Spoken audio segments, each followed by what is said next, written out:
What's going on, guys? Welcome back to the channel. This is Asa Studio with another retouching tutorial. So I got something new for you. Let's say this is the first time you're seeing something like this. You're seeing this image and you feel like, oh, I want to edit this image. What would come to your mind first of all? Is it possible? Well, when I see this type of image, I'm always happy because I know I can actually improve the photo to where I actually want it to be to get a quality result out of it. So just going to show you the few steps and I'm going to be quick about it. First of all, what I noticed in the image, the skin color variation, that's different skin tones. So I'm going to quickly fix that. You know my favorite tool with the hue and saturation. So let's unlock the layer and then I'm going to grab the hue and saturation. Sorry, I open up this one. Cancel, grab the hue and saturation adjustment.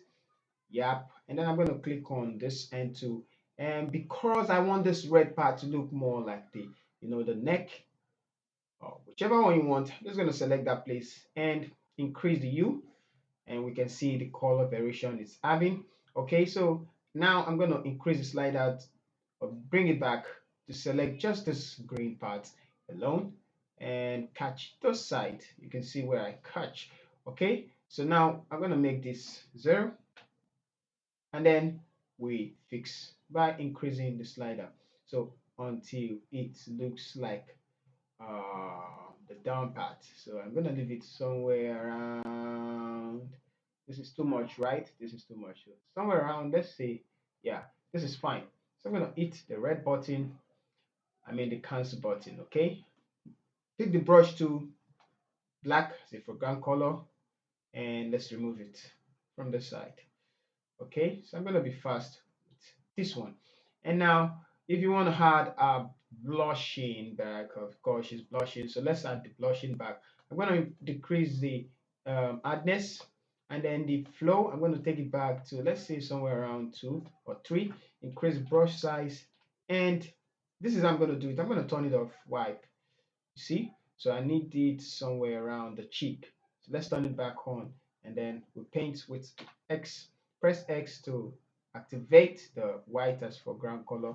Oh, sorry, we need to paint with black. So let's paint with black. Let's increase the flow a little bit to 18. And we have the blushing back. We have the blushing back like this. So, all right, so this is how to get the blushing back. What else do we need? I need the red eye.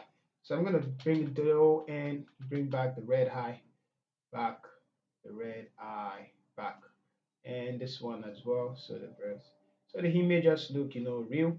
All right. So after that, yeah, I like the way it's looking now. Okay, now she's blushing. Yeah, she's blushing. Okay, so create the stem visible layer, Control Shift Alternate E, and I'm gonna do the frequency separation, and I will get back to you.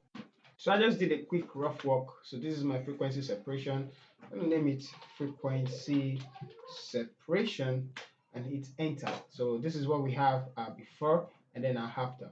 All right, so if you feel like the blushing is not making the photo look real or making it look odd, you know what to do. Just grab your hue and saturation, click on the hand tool and click on the red part. It's gonna give us variation. So it's too much. Yeah, definitely it's too much. So one thing you can do, let's do the same trick we normally do. Let's grab just a few, yeah, something like this. And we're gonna decrease. We could decrease the saturation, or let's make it 0 first and make this place 0. So we could decrease the saturation and make it look lighter, or if you feel like you want to make the correction, make it look, kind of, yeah, something like this. So it looks not faint, somewhere faint. Let's leave it at -1. Okay. So I prefer it like this than the way it was pronounced before. Let's zoom in and let's see. So unlike it was pronounced, I'm gonna take it up. Oh, not everything. Sorry. 0. Let's go back to the red and let's take it up. So it's just a little blushing. Okay. So that's that. You can decrease the opacity when you feel like. I'm gonna leave it like this. Yeah, she's still blushing. Okay, so the next thing that we're gonna be doing is to make the color of the eye pop out more. So I'm gonna be using the core solid color layer. It's okay, turn it off. Double click to open it up and select the eyes, and it's okay. Turn it back on, change the blending mode to divide. Oh yes, it's looking brighter, we all know. I want it on the eyes only, so Control I to um, invert, choose the normal brush tool, and let's paint with foreground color white and paint on the eyes like this. So you're going to see the quick difference on it. Of course, it's too bright right now. We're going to take it up. So let's take it up to find the sweet spot for it. Okay, it's okay. And we have this. So just find a way of making it white. If that's okay for you, you can as well use other trick. You know what to do with the black and white adjustment layer. For this one, I'm going to add the photo filter, which is one thing I love the most. It just give it, this warm skin color. I like the feel. Okay, so now that we have it, I don't want it everywhere. So I'm going to grab the brush tool again, increase the brush size, make sure the foreground color is black, and I'm going to hide it from the background and the air. Do something like this. I just want it on our skin. So it's just going to create some depth on the skin, and we can also do that by using the curves layer. And I'm going to increase, not too much, just a bit, increase to get that feel. Okay, so I'm also going to remove it from the background, so to create depth. All right, so this looks okay for me. Okay, so we have this and we have our unit saturation. All right, so guys, this is where I'm going to stop for the editing. Let's try and do a little recap. So hold down shift and bring it down. Let's create this time visible layer.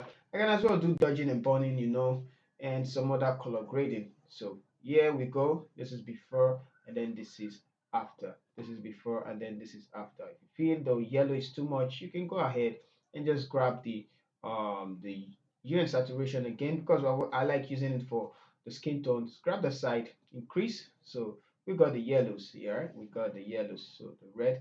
So we could just introduce some red to it, and we have this before and after, so it makes it looks more like the first color. So I'm going to merge these two together, merge the layers, and we have this to this, not quite a lot of difference. All right, guys, if you enjoyed the video, let me know in the comment section. Once again, this is ASAR Studio. So this is how I'm going to edit this. Oh, I promised one bonus tip, right? Now, I want to test the HDR2, and I try to find how people make their photo look very sharp. So the HDR2, I think, is under these orders. We have the HDR. Let's see. I'm going to look for it. Yeah, I think I know where it is. That edit, image adjustment, and we'll go to HDR tuning. So let's see what we got from the HDR tuning.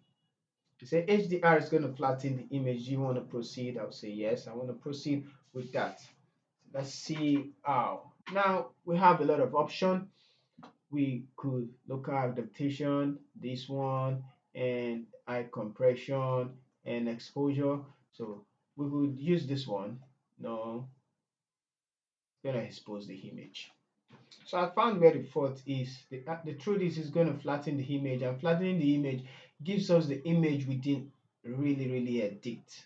So I'm going to cancel it, and I'm going to do Ctrl Z to undo all that back. Okay, so we're back to where our images, and then we have this and this. So we can brighten things up a little bit. Let's go to the curve, and I'm going to take it up just a bit. All right, guys, see you in the next video.